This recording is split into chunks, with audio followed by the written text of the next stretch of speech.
Good evening, news of 1966. I'm Madison Guest and I'm here with Maddie Coleman.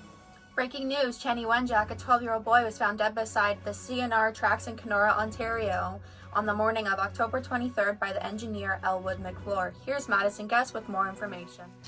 Ian Adams, the man who wrote The Lonely Death of Chanie Wenjack, states that Chanie was found lying on his back wearing thin cotton clothing and high leather boots.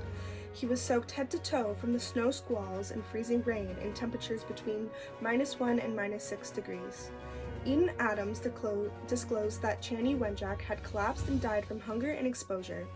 Dr. Peter Pan, the post-mortem who performed on Chanie, later found that his lungs were also infected at the time of his death. Chanie Wenjack was an Ojibwe Indian attending Cecilia Jeffrey Indian Residential School and had not been the first child to run away. Ian Adams reveals Chanie had ran away from the residential school on October 16th and had died the night of October 22nd trying to walk 400 miles to his father, who he was taken from.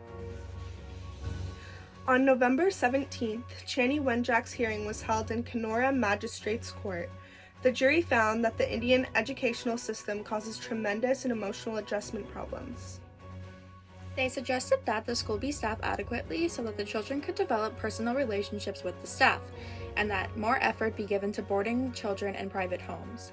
But the most touching suggestion was the one that reflected their own bewilderment: a study be made of the present Indian education and philosophy. Leading back to the residential schools, in 1861, the first Aboriginal residential school operated in BC by a Catholic church. In these schools, parents were not allowed to contact their children, siblings were separated, and if a child got speaking their language, they would experience abuse.